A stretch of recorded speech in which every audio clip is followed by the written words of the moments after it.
Thank you for joining me again today. It is Friday, March 17th, 2023, St. Patrick's Day. So thank you for joining me. We have a good show for you today.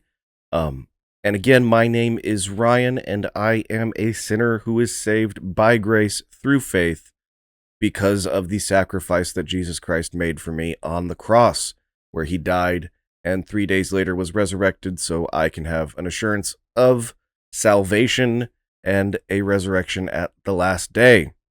So thank you again for joining me. Here, let me adjust a few things on the screen. There we go. All right, again, thank you for joining me, and we'll jump right on into it today.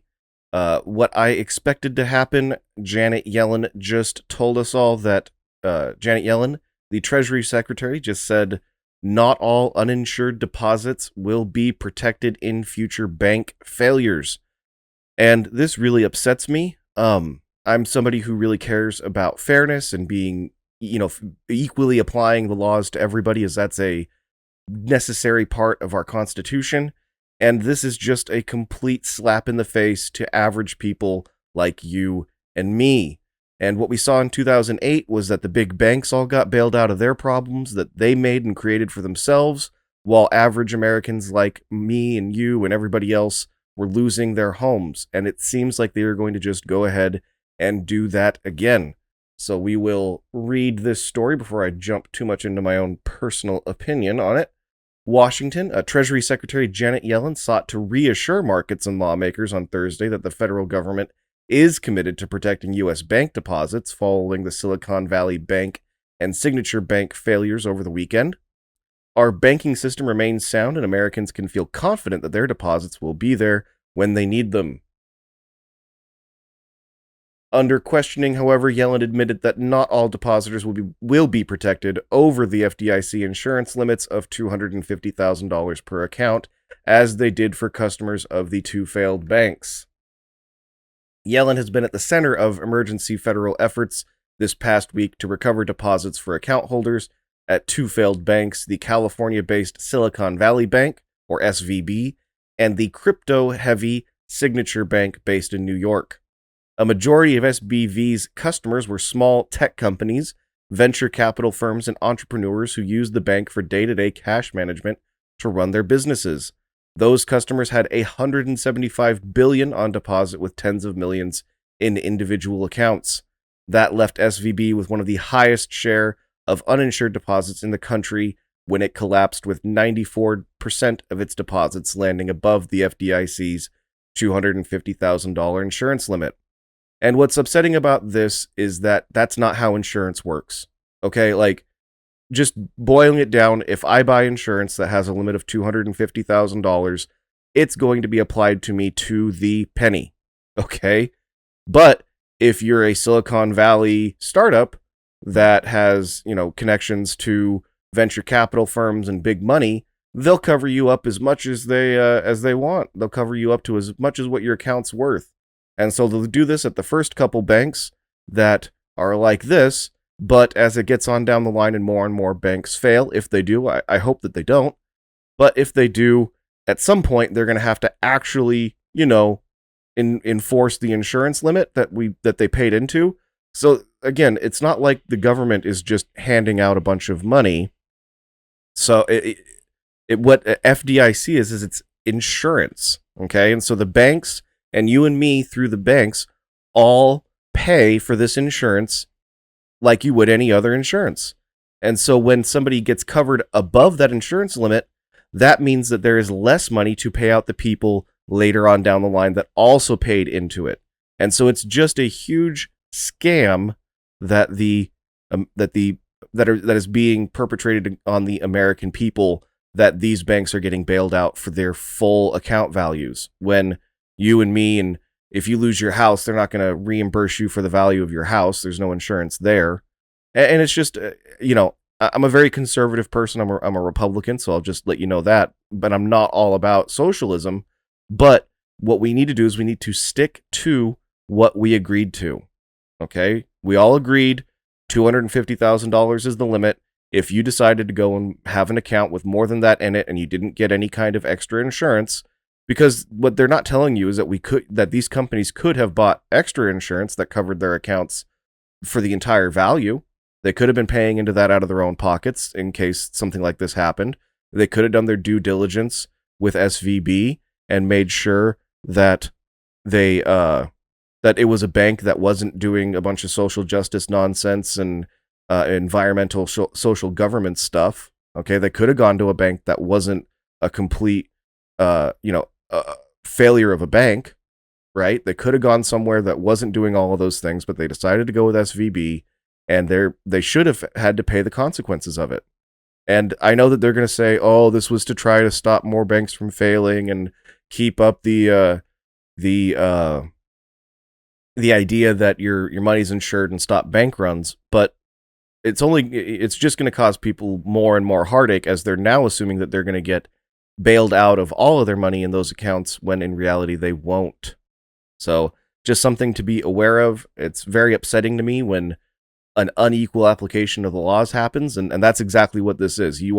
Banks are by law required to pay into the FDIC insurance, and this is just an example of Janet Yellen playing favorites and covering all of her friends over in Silicon Valley who have billions and billions of dollars of uninsured liabilities with this bank.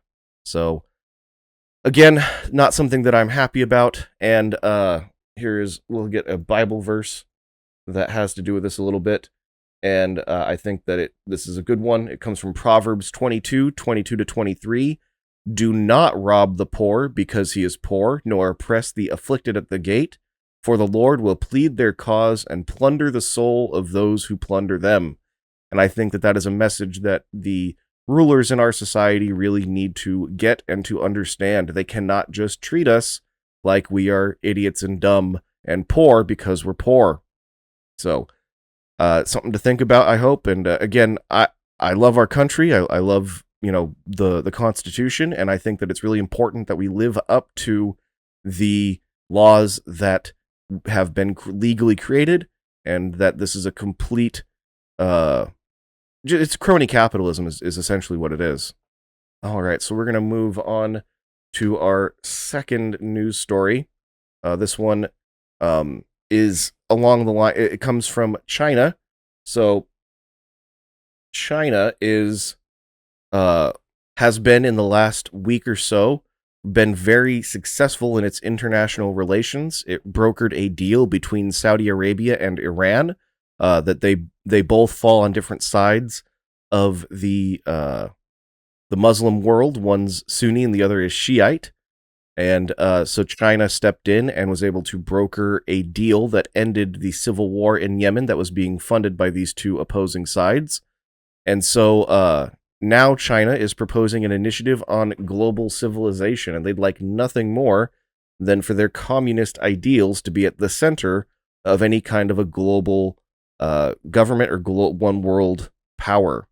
And so leaders of political parties and organizations from around the world have hailed the China-proposed Global Civilization Initiative, saying that it has great relevance, together with the Global Development Initiative and Global Security Initiative, to building up countries' consensus on addressing mounting global challenges in terms of peace, security development, and harmonious coexistence. And this comes from ChinaDaily.com.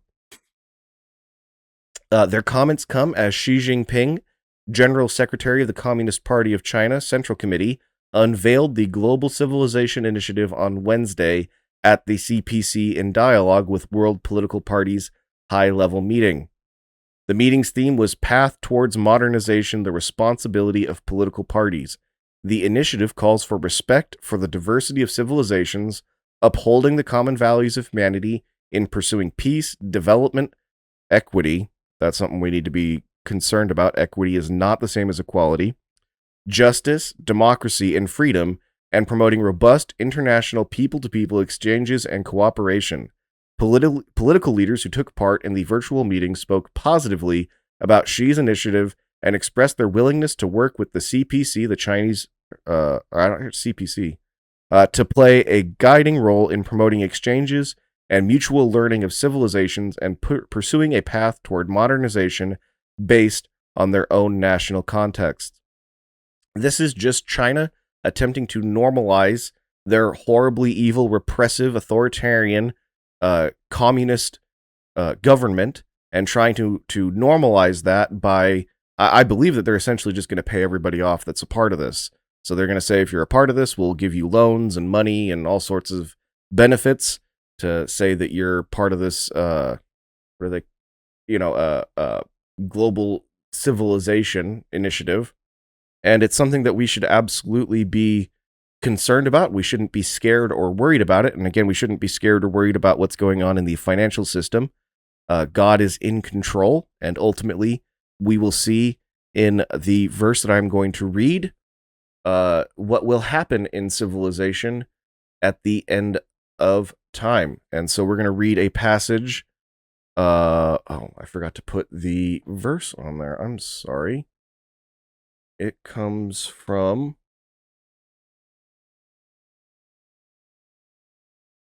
this is Psalm 2. Sorry about that. And it says, "Why do the nations rage and the people plot a vain thing? The kings of the earth set themselves, and the rulers take counsel together against the Lord and against his anointed, saying, Let us break their bonds in pieces and cast away their cords from us. He who sits in the heavens shall laugh. The Lord shall hold them in derision. Then he shall speak to them in his wrath and distress them in his deep displeasure. Yet I have set my king on my holy hill of Zion. I will declare the decree. The Lord has said to me, You are my son. Today I have begotten you. Ask of me, and I will give you the nations for your inheritance, and the ends of the earth for your possession. You shall break them with a rod of iron. You shall dash them to pieces like a potter's vessel. Now, therefore, be wise, O kings. Be instructed, you judges of the earth. Serve the Lord with fear, and rejoice with trembling. Kiss the Son, lest he be angry, and you perish in the way, when his wrath is kindled but a little. Blessed are those who put their trust in him." And that's where we need to put our actual trust. All of these global initiatives and these things that the communists are doing to try to take over the primary position as the world superpower, we should be concerned about them. We should do what we can to stop them and petition our governments to make sure that they don't gain any more ground. Obviously, the communists are horribly evil and want to bring us into a society that's got social credit scores and the controlling of your day-to-day life and the movement that you have throughout the world. And we need to be concerned about it, but we shouldn't be worried. We shouldn't be scared, because someday Jesus Christ is going to come back and he will rule this world, and he will dash the nations to pieces like a potter's vessel. Okay? And that's why our leaders need to be wise, and they need to be instructed by the Bible. And unfortunately, here in the United States, I don't believe that our president, Joe Biden, or our vice president have really any connection to anything remotely close to Christianity. I know Biden claims to be a Catholic, but he also is completely for murdering babies in the womb, and that's directly against his own church's teaching. So I have no idea what he even actually really believes. And so here's a song from Poor Bishop Hooper that I'm going to play for us right now.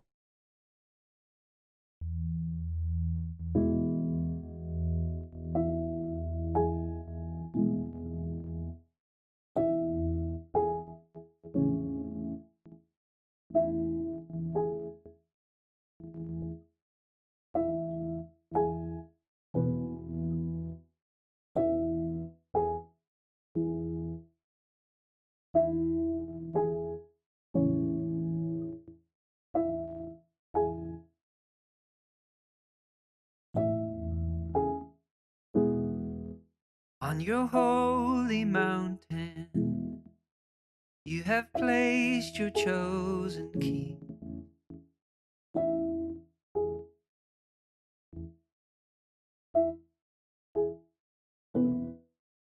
On the throne of Zion, still you proclaim,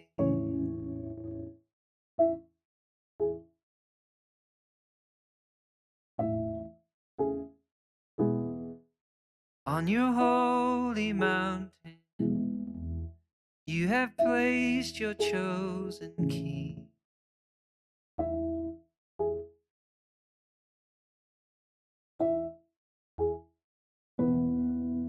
On the throne of Zion, still you proclaim.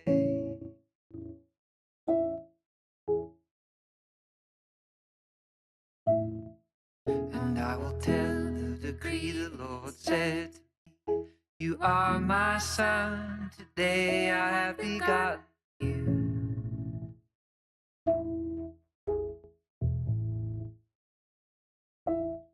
I will tell of the decree the Lord said to me, you are my son, today I have begotten you. Ask of me, ask of me, ask of me, and I will make the nations your heritage, the ends of the earth your possession. You shall break them with the rod of iron, and dash them in pieces, dash them in pieces. I will make the nations your heritage, the ends of the earth your possession. You shall break them with the rod of iron, and dash them to pieces, dash them to pieces.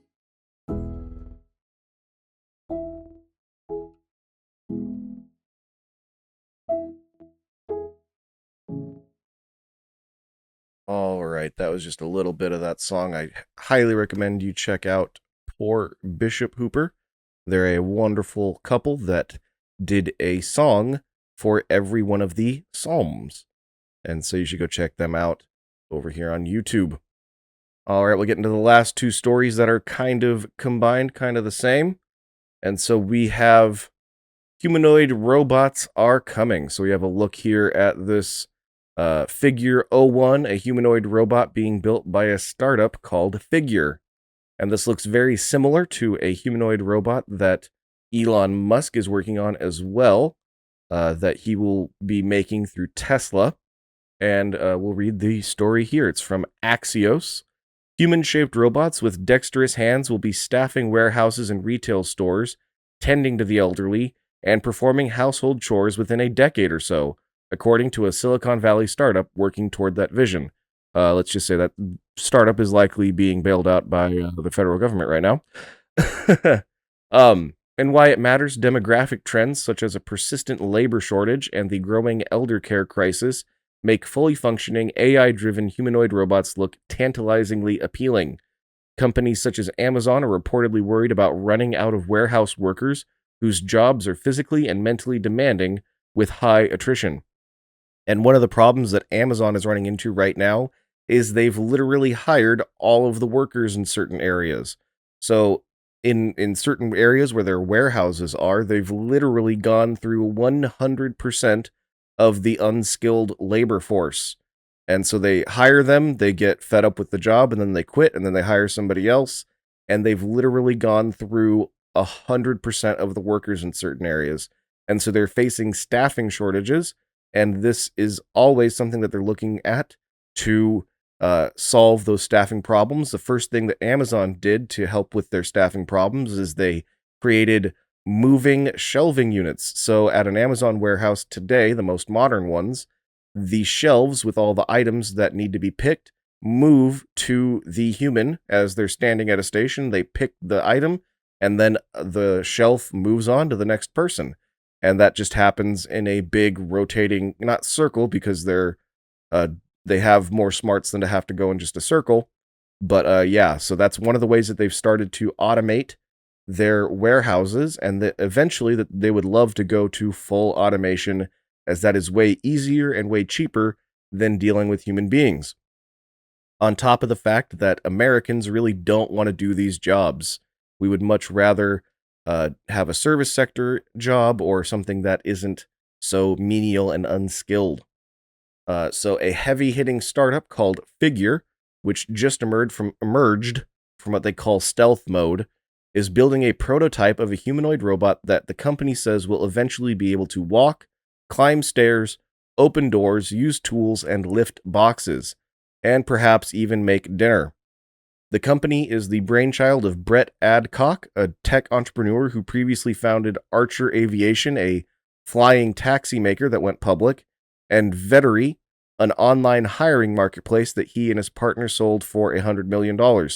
That's kind of funny. They make an online hiring marketplace, and now they're going to make the robot sell it. And now they're going to make the robot to put that out of business.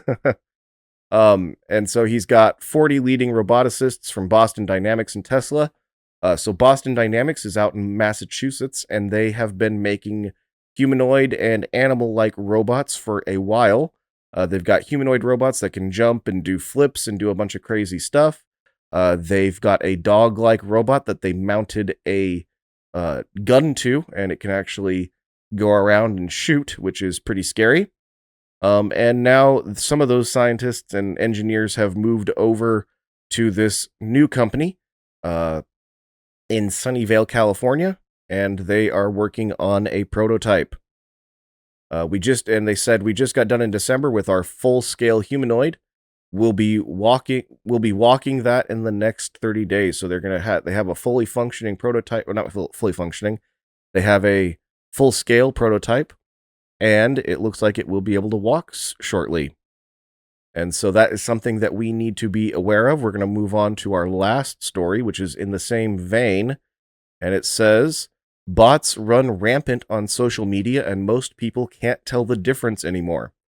And so you combine these two stories, there's going to be a humanoid-shaped robot, and then it's going to have some kind of software that you interact with. And we already have software that humans can't detect is actually artificial. And so if anybody's played with ChatGPT from OpenAI, that's what they used along with an image generating software to create completely artificial social media social media pages for fake robots. And so I'll read the story now. This is out of Copenhagen, Denmark, and it's in a website called Study Finds by John Anderer. There was a time when it was more or less easy to spot fake profiles on social media platforms like Facebook or Twitter. Images were usually pirated from elsewhere and easily traced, and the posts were almost always poorly written in a robotic fashion. Fast forward to today, however, and the AI boom of 2023 is blurring the lines between real social media accounts and bots more difficult than ever before. Interesting. I don't think that was a very well crafted sentence. Scientists from Copenhagen Business School conducted an experiment in which 375 participants were asked to differentiate between real and fake social media profiles. The fake accounts were created and maintained by some of the latest AI technology. The ensuing results were eye-opening. Subjects largely could not tell the difference between artificially generated fake Twitter accounts and real ones. Moreover, participants actually tended to erroneously think the AI accounts were less likely to be fake than the genuine ones. And so, again, if you combine these last two stories, the humanoid robots are going to have some kind of software that they will be running to interface with human beings, and it seems like that is progressing along at the same pace. And so this might not seem like a Bible verse that corresponds to it, but I'm going to read it, and I believe that it does. It comes from Daniel chapter 12, verse 4. And so Daniel is a book full of prophecy. And so one of these prophecies is, but you, O Daniel, or you, Daniel, sorry, let me start again. Daniel 12, 4. But you, Daniel, shut up the words and seal the book until the time of the end.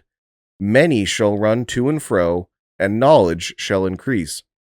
And, we can see today that human beings are crisscrossing the globe at rates that we couldn't have even imagined 50 to definitely not 100 years ago. There's tens of thousands of flights that take off and land every single day from the United States all the way to Australia and everywhere in between. And so we are definitely running to and fro. And what we have seen, especially in the last few months, our knowledge is drastically increasing at an ever-increasing pace. We have so much more knowledge than we did 10 years ago. And even 10 years ago, we had so much more knowledge than we did 50 years ago. And it's only going to continue to increase and increase until Psalm chapter 2 Psalm chapter 2 comes to fruition, and Jesus Christ comes back and breaks the nations with a rod of iron. And so that's what we can expect and what we can hope for. Our hope is in Jesus Christ. We can see all of these technologies and how they could affect our world, and we should be concerned about them and do what we can to mitigate those problems. But ultimately, Jesus Christ is going to come back someday. I think he's going to come back soon, but we don't know for sure. No man knows the day or the hour, so I'm not making any kind of a prediction.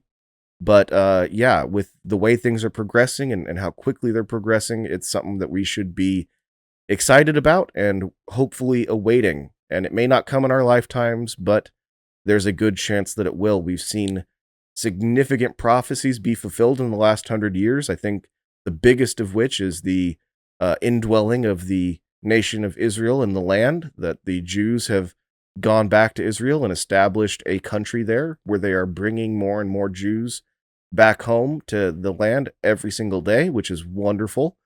That's exactly what God wants, and that's something that we have been looking for in prophecy for 2,000 years, up until 1948 when it came to fruition. And so that's a big fulfilled prophecy of the Bible, and we're going to see more and more of those come true in the coming years and potentially decades. So something to look out for, and I thank you for joining me today, March 17th, 2023, for episode 4 of AiiW News. Please, if you enjoyed this, like it, share it with your friends and family, and I hope that it is edifying to you, and I hope that you have a wonderful day. If you have any questions, if you have any comments, you can check out the subreddit as it is written, or you can leave comments on this video wherever you are watching it. Thanks again, and have a wonderful weekend.